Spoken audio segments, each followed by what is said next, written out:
श्री राम।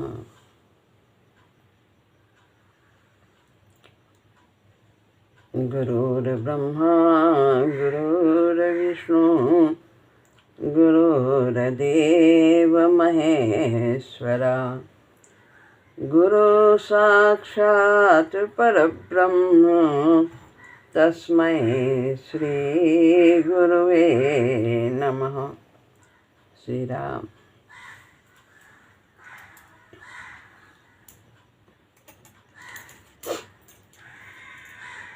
श्रीमद् भगवद गीता अध्याय 4 श्लोक है 6।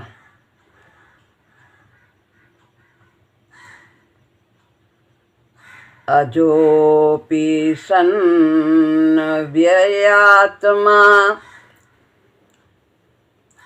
भूतानामीश्वरोऽपि सन् प्रकृतिं स्वामधिष्ठाय संभवाम्यात्ममायया। अजोपि सन् न व्ययात्मा, यहाँ पर अजो यानी जब विसर्ग घटता है तो की मात्रा लगा देते हैं, तो अजो यानी अजह, अजह मैं अजन्मा हूँ। अपि मैंने भी, और ओ की मात्रा जब आ जाती है संधि करने पर तो उसके बाद आ नहीं लिखा जाता है और अवग्रह ही बना दिया जाता है। जो ये एस की तरह है, इसको अवग्रह कहते हैं। तो यह बनता है जब ओ की मात्रा लगी हो उसके पहले या ए की मात्रा हो तो आ ना लिख के ये इस तरह बना दिया। सन ये दो ना है, जब दो ना होते हैं तो एक ना हटा देते हैं आधा, और जो एक ना बचता है पूरा उसका सा के ऊपर बिंदी लग जाती है आधा ना, और उसमें से आ बचता है वो आगे पढ़ा जाता है अव्ययात्मा। सन माने होते हुए, अव्ययात्मा यानी अविनाशी।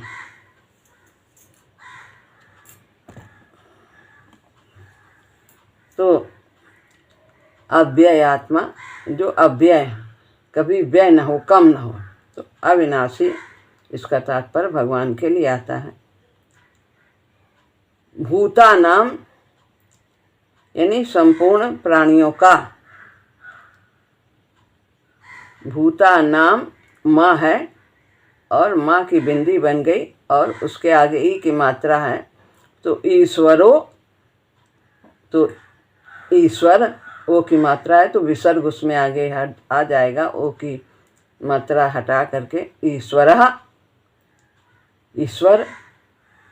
अब यहाँ पे भी ओ की मात्रा है रा में, तो उसके बाद आ लिखना है तो वो अवग्रह के रूप में आ गया। इसका उच्चारण नहीं किया जाता है, इसे समझा जाता है कि ये आ है।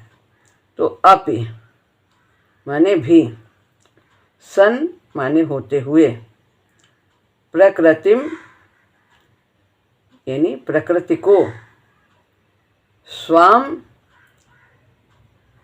स्वाम यानी स्वयं अपनी, तो माँ वा पर बिंदी आ गई, आ निकाल लिया।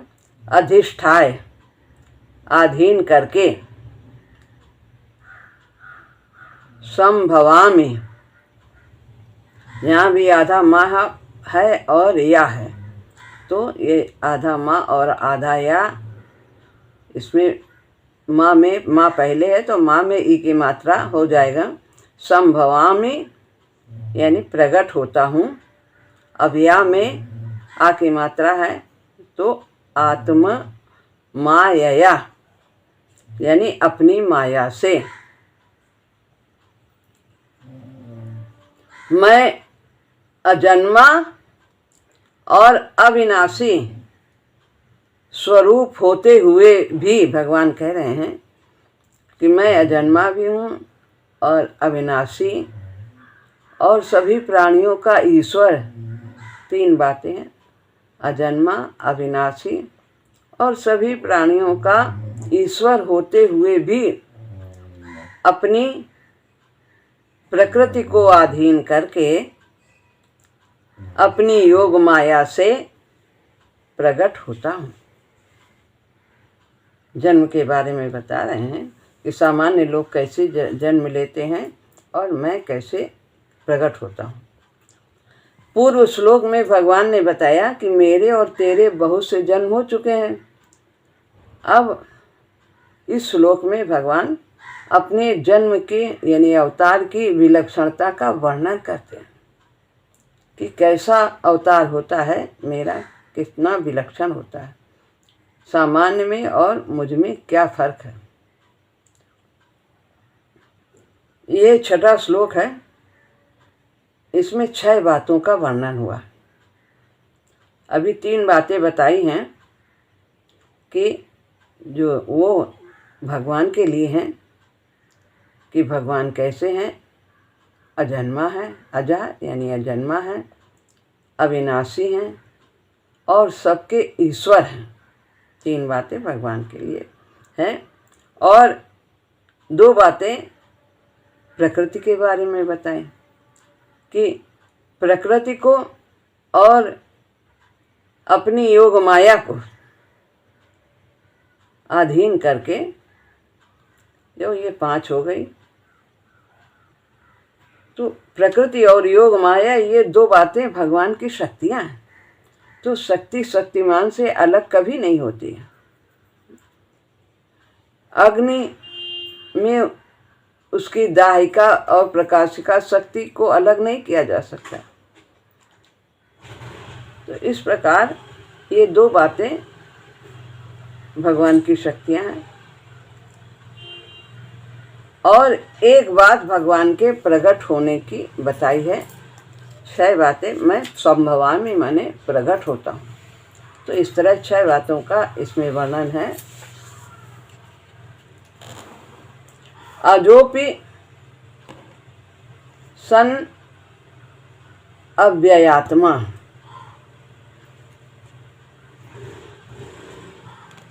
इन पदों में भगवान ये बता रहे हैं कि साधारण मनुष्यों की तरह मेरा जन्म नहीं होता और ना मेरा मरण होता है। मनुष्य हैं वो जन्म लेते हैं और फिर वो मर जाते हैं, परंतु मैं अजन्मा होते हुए भी प्रकट हो जाता हूँ और अविनाशी, जो जैसे सामान्य व्यक्ति मर जाते हैं तो वे अंतर्ध्यान हो जाते हैं।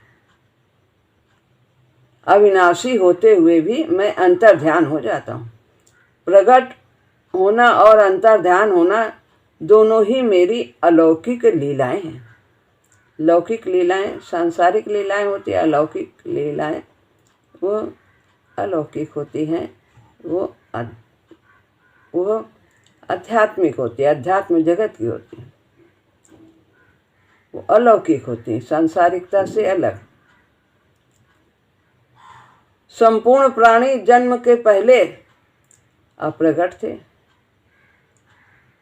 और मरने के बाद भी अप्रगट हो जाते हैं। बीच में ही वर्तमान में दिखते हैं। अव्यक्तादीनि भूतानि व्यक्त मध्यानि भारत, अव्यक्त निधनानि तत्र का परिदेवना, उसके लिए क्या शोक करना। पहले भी अव्यक्त थे जितने प्राणी हैं और बाद में भी अव्यक्त हो जाएंगे, नहीं दिखाई देंगे। वर्तमान में प्रकट से दिखाई देते हैं, परंतु भगवान सूर्य की तरह सदा प्रकट रहते हैं। लगता है कि सूर्य उदय हुआ, सूर्य अस्त हुआ, जैसे सूर्य सदैव रहता है ऐसे परमात्मा भी सदैव रहते हैं, किंतु स्थान विशेष के कारण लोगों की दृष्टि में उसे उदय होना अस्त होना कह देते हैं कि अभी यहाँ पे है, तो फिर बाद में दूसरे देश में चला जाता है तो कहते हैं सूर्य अस्त हो गया। सूर्य तो रहता है, ऐसे परमात्मा सदैव रहते हैं, विद्यमान रहते हैं। और फिर बात क्या विलक्षणता बताते हैं, दूसरे प्राणी जैसे कर्मों से परतंत्र होकर जन्म लेते हैं, कैसे कर्म किए हैं, सकाम कर्म किए हैं, उसके कारण उन्हें आना होता है, और कैसे अच्छे किए हैं बुरे किए हैं उसी के अनुसार उनको संसार में उसी जगह भेजा जाता है। तो इसमें दो बातें परतंत्रता रहती हैं, एक आयु और सुख दुख भोग।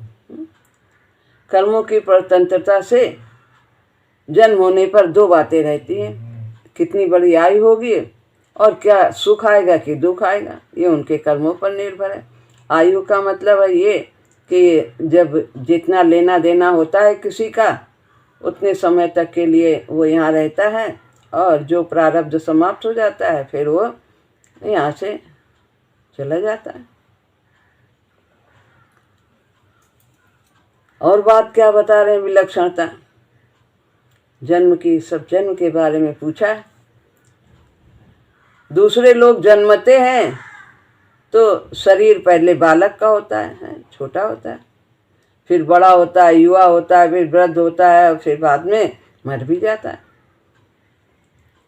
परंतु भगवान में ये परिवर्तन नहीं होता। भगवान क्या करते हैं, अवतार लेते हैं और बाल लीला करते हैं, और फिर उसके पश्चात किशोर होते हैं, और किशोर अवस्था में वह 15 वर्ष तक की अवस्था तक वो बढ़ते हैं। फिर वे सदैव नित्य किशोर ही बने रहते हैं। वो उसके आगे उनकी आयु के वृद्ध होने का कहीं भी प्रमाण नहीं, कहीं नहीं बढ़ते। वो सदैव किशोर रहते हैं, और फिर जब उनका कार्य पूरा हो जाता है तो वे अंतर ध्यान हो जाते हैं।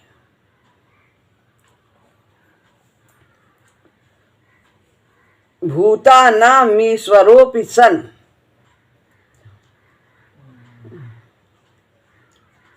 तो अब यहाँ पर कहते हैं कि मैं सभी प्राणियों का ईश्वर होते हुए भी, संसार के जो प्राणी सभी के वो ईश्वर हैं, परमात्मा है, सभी प्राणी उनके अधीन हैं।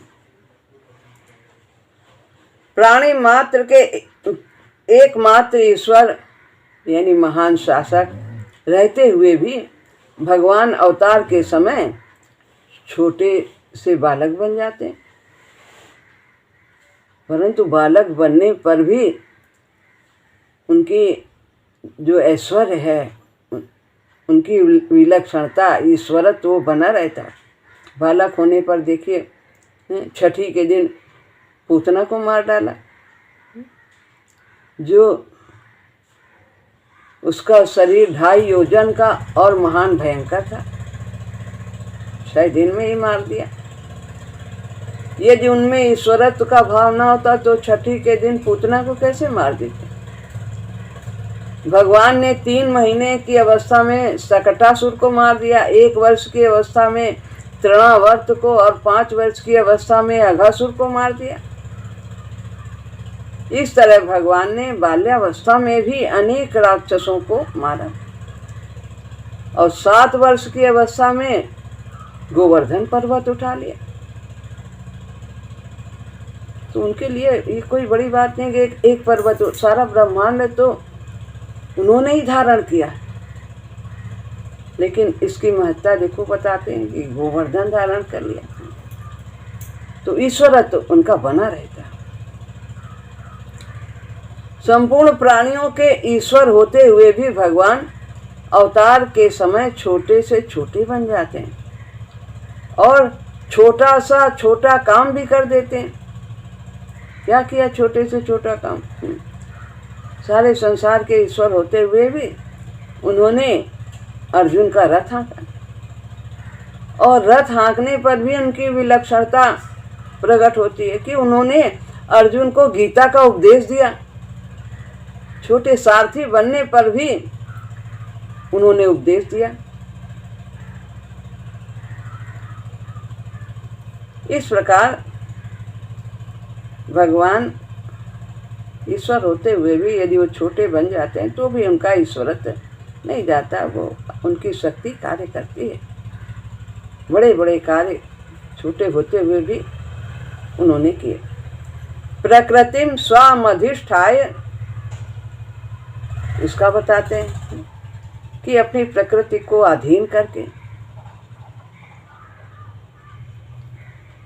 ये सत्य रज और तम, ये तीन गुणों से अलग है। वह जो अलग है वो भगवान की शुद्ध प्रकृति है। सामान्य व्यक्ति इन तीन गुणों से बंधा होता है, उसके कार्य इन तीनों गुणों से युक्त होते हैं, कभी रजोगुण, कभी सत्वगुण, कभी तमोगुण, इन्हीं से प्रभावित होकर कार्य करता है। लेकिन भगवान कार्य सब करते हैं जो करना होता है, लेकिन वह इन गुणों को अपना नहीं मानते, अपनी प्रकृति के को अधीन करके करते प्रकृति। और ये उनकी प्रकृति शुद्ध प्रकृति कही जाती है। प्रकृति को अधीन, प्रकृति क्या है? सत्य रज तम, ये प्रकृति के गुण हैं, ये कार्य हैं। तो इनके द्वारा कार्य तो करते हैं लेकिन उन्हें अपना नहीं मानते, इसलिए शुद्ध प्रकृति। ये शुद्ध प्रकृति भगवान का स्वकीय सच्चिदानंद स्वरूप है। इसी को सत्यचित आनंद कहते हैं।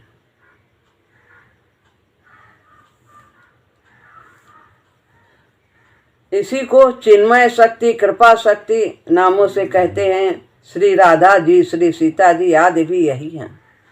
ये भगवान की शक्तियाँ हैं, भगवान को प्राप्त कराने वाली भक्ति और ब्रह्म विद्या भी यही है।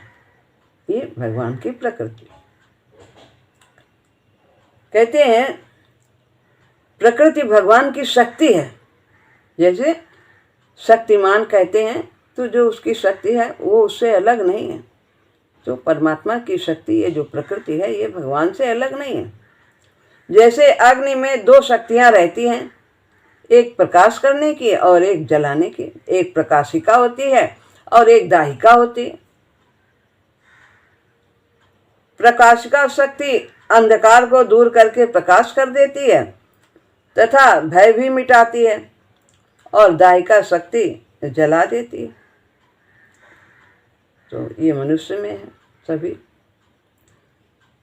तो यह हमारे अन्न को पचाती है, ज्ञान का प्रकाश करती है और सारे विकारों को भस्म कर देती है।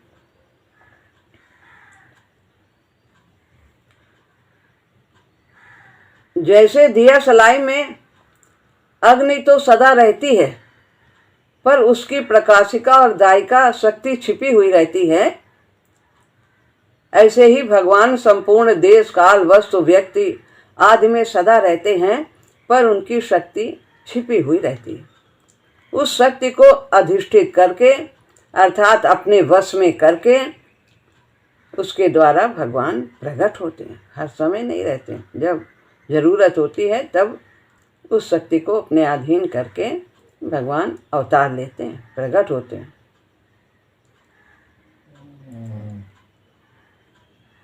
जैसे जब तक अग्नि अपनी प्रकाशिका और दायिका शक्ति को लेकर प्रकट नहीं होती तब तक सदा रहते हुए भी अग्नि नहीं दिखती, ऐसे ही जब तक भगवान अपनी शक्ति को लेकर प्रकट नहीं होते तब तक भगवान हरदम रहते हुए भी नहीं दिखते।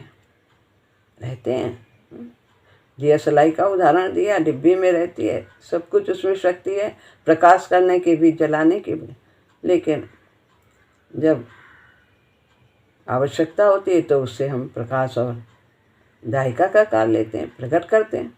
ऐसे भगवान भी जब आवश्यकता होती है, जब जब होई धर्म के हानि, बाढ़ई असुर अधर्म अभिमानी, तब तब धरि प्रभु विविध शरीरा, हरहि कृपा निधि सज्जन पीरा।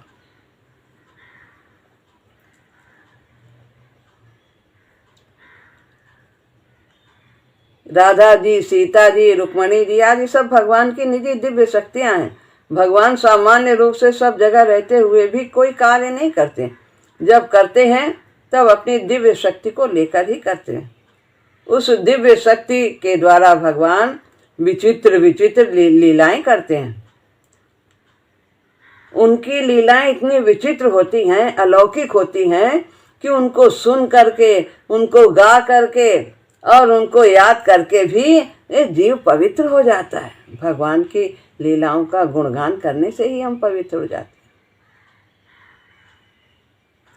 नाम का सुमिरन करने से पवित्र हो जाते हैं, स्मरण से पवित्र होते हैं। निर्गुण उपासना में वही शक्ति जो भगवान की शक्ति है ब्रह्म विद्या कही जाती है, और सगुण उपासना में वही भक्ति कही जाती है। जब तक दूसरों में मानी हुई ममता हटाकर एकमात्र भगवान की स्वतः सिद्धि वास्तविक आत्मीयता को व्यक्ति जागृत नहीं कर लेता, तब तक भगवान की शक्ति उसमें भक्ति रूप से प्रकट नहीं होती। तो जब हम संसार से संबंध अपना विच्छेद कर लेते हैं और भगवान से संबंध जोड़ लेते हैं, तभी यह भक्ति रूपी शक्ति प्रकट होती है। और वो भक्ति इतनी विलक्षण है कि निराकार भगवान को भी साकार रूप में प्रकट कर देती है, भगवान को भी खींच लेती है, और वो भक्ति भी भगवान ही देते हैं, भगवान की कृपा से प्राप्त होती है। भक्ति मांगते हैं ना, काकभूषण जी ने भी भगवान से भक्ति मांगी, अनेक भक्तों ने भी, देखिए रामचरितमानस में भक्ति, वो एक शत्रुपा ने भी यही मांगा।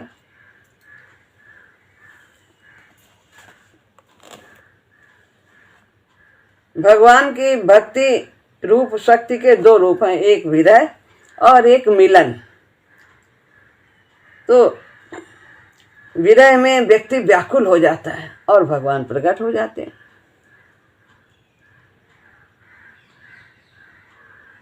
सोचता है मैं क्या करूं, कहाँ जाऊं, कैसे करूं और भगवान को कैसे पाऊं।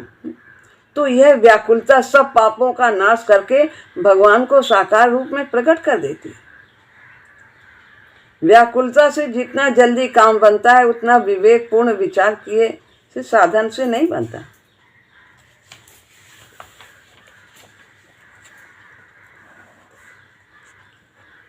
भगवान की शक्तियां अनंत हैं। उनकी दिव्य शक्तियों में मुख्य हैं ऐश्वर्य शक्ति, माधुर्य शक्ति और सौंदर्य शक्ति। ऐश्वर्य शक्ति से भगवान ऐसे विचित्र और महान कार्य करते हैं कि जिसको कोई दूसरा कर नहीं सकता। जैसे कि अभी बताया कि वो छोटे बालक होकर के उन्होंने क्या क्या किया, कितने बड़े बड़े कार्य किए, कितने राक्षसों को मारा और गिर पर्वत को उठाया, गोवर्धन पर्वत, एक छोटे। ऐश्वर्य शक्ति और माधुर्य शक्ति में भगवान अपने ऐश्वर्य को भूल जाते हैं और भगवान को भी मोहित करने वाली माधुर्य शक्ति में एक मधुर मिठास होती है, जिसके कारण भगवान बड़े मधुर और प्रिय लगते हैं। कैसे माधुर्य, जब माधुर्य शक्ति प्रकट होती तो ऐश्वर्य शक्ति छिप जाती है। दोनों शक्तियां एक साथ नहीं करते भगवान। जब भगवान ग्वाल बालों के साथ खेलते हैं तब माधुर्य शक्ति प्रकट होती है। अगर उस समय ऐश्वर्य शक्ति प्रकट हो जाए तो सारा खेल ही बिगड़ जाए, बच्चे लोग खेले ही ना उनके साथ। बस थोड़ा सा अच्छे बुद्धिमान श्रेष्ठ दिखाई देते हैं लेकिन ऐश्वर्य नहीं प्रकट करते। ऐसे ही भगवान कहीं मित्र रूप में, कहीं पुत्र रूप से और कहीं पति रूप से प्रकट हो जाते हैं। तो उस समय उनकी ऐश्वर्य शक्ति छिपी रहती है। तो अगर ऐसा ना करें, बालक बन के अगर ऐश्वर्य उनको, यशोदा जी को याद रहे, तो फिर उनके अंदर माता का प्रेम कैसे होगा? बालक के प्रति कैसे कर पाएंगे? उनको कैसे डांटेंगे, कैसे उनको बांधेंगे? फिर इस तरह से उनकी वो लीला नहीं हो पाएगी। दिखाते हैं लेकिन फिर वो उसका विस्मरण करा देते हैं। भगवान भक्तों के भाव के अनुसार उनको आनंद देने के लिए अपनी ऐश्वर्य शक्ति को छिपाकर माधुर्य शक्ति प्रकट करते हैं।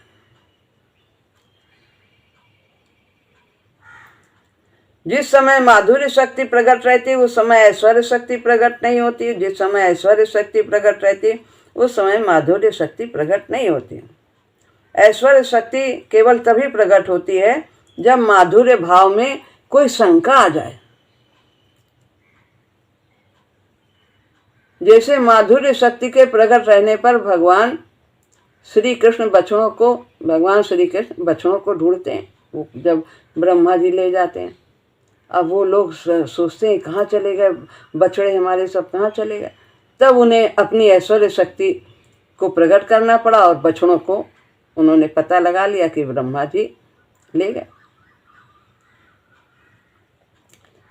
तो भगवान में एक सौंदर्य शक्ति है जिससे हर एक प्राणी उनमें आकृष्ट हो जाता है। राक्षस भी आकृष्ट हो जाते हैं। तो इस प्रकार भगवान श्री कृष्ण के सौंदर्य को देखकर मथुरा वासिनी स्त्री आपस में कहती हैं कि इन भगवान श्री कृष्ण का रूप सौंदर्य का सार है। सृष्टि मात्र में किसी का भी रूप इनके समान नहीं है। इनका रूप किसी के संवारने और सजाने की आवश्यकता नहीं, स्वतः ही इतने सौंदर्यवान है।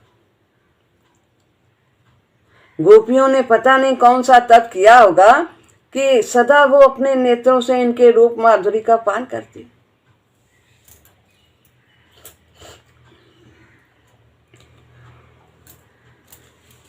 भगवान श्री राम के सौंदर्य को देखकर राजा जनक भी विदेह जो कहे जाते हैं, वो भी अपने देह की शुद्ध बुद्ध से रहित हो जाते हैं। इस प्रकार सौंदर्य तीन जो है शक्ति विशेष बताई हैं, ऐश्वर्य शक्ति, माधुर्य शक्ति और सौंदर्य शक्ति। संभवाम यात माया, इसका बताते हैं आगे।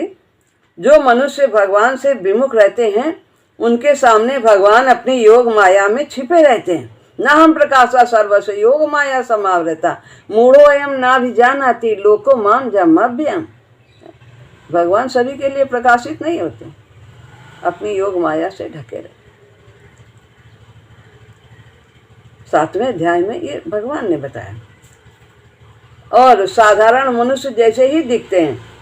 मनुष्य ज्यों ज्यों भगवान के सम्मुख होता जाता है त्यों त्यों भगवान उसके सामने प्रकट होते हैं। इसी योग माया का आश्रय लेकर भगवान विचित्र लीलाएं करते हैं। भगवत विमुख मूढ़ पुरुष के आगे 2 पर्दे होते हैं, एक तो अपनी मूढ़ता का और दूसरी योग माया का। अपनी मूढ़ता रहने के कारण भगवान का प्रभाव साक्षात सामने प्रकट होने पर भी उसे समझ में नहीं आता उनका ईश्वरत्व। जैसे द्रौपदी का चीर हरण किया और दुशासन ये समझ ही नहीं पाया इतना चीर कहाँ से आ रहा है, और पूरा बल लगा दिया, थक गया, पर साड़ी का अंत नहीं हुआ। द्रुपद सुता निर्बल भई जाचिन तज आए निज धाम सुनेरी मैंने निर्बल के बलराम। दुशासन की भुजा थकित भई और बसन रूप भय श्याम सुनेरी मैंने निर्बल के बलराम। इस प्रकार भगवान की सभा के भीतर अपना ऐश्वर्य साक्षात प्रकट कर दिया। भगवान ने देखो सभा के, दुर्योधन की सभा, तो भी उसे नहीं समझ में आया। तो जब ये आवरण रहता मूर्ता के कारण तो भगवान को व्यक्ति समझ नहीं पाता, सब कुछ देखते हुए भी समझ नहीं पाता। अरे ये बाई चांस हो गया, अरे भाई अब इतने बड़े बड़े छोटे आश्चर्यजनक कार्य हो जाते हैं और हम कहते बाई चांस नहीं, सब भगवान की कृपा से होता है। जो कुछ होता है बाई चांस वो आ गया तो हम बच गए। कैसे बाई चांस कहाँ से आ गया? वो भगवान ने भेजा, भगवान की शक्ति से। यदि जीव अपनी मूर्ता अज्ञानता दूर कर दे तो उसे अपने स्वरूप का, परमात्मा का बोध हो जाता है। तो यहाँ पर ये बताया गया है कि साधारण आदमी जिस स्थिति पर है उसी स्थिति पर आकर भगवान वैसी ही लीला करते हैं। बिल्कुल भोले भाले साधारण बालक की तरह बनकर लीला करते हैं, ग्वाल बालों के साथ खेलते हैं। और वे ग्वाल बाल भी जब हार जाते हैं, कभी भगवान जब ग्वाल बालों से हार जाते हैं तो फिर ग्वाल बाल उनके पीठ पर चढ़ के उनको घोड़ा भी बना देते हैं। सामान्य लीलाएं करते। तो इस प्रकार यहाँ पर भगवान ने बताया है। वो जब भगवान की विशेष कृपा होती है वो भगवान को जान जाता है। सोई जानई जय देहु जनाई, अब जानत तुम्हें हो जाए। तो भगवान की कृपा से ही हम भगवान को जान सकते हैं। तो अर्जुन ने ये प्रश्न किया, जिज्ञासा थी कि आपके जन्म के और कर्म के बारे में आप बताइए। तो इसमें भगवान ने अपने जन्म और कर्म के बातें इस श्लोक में बहुत ही सुंदर तरीके से प्रभु ने बताई हैं और हम सबको बड़ा आनंद आया है।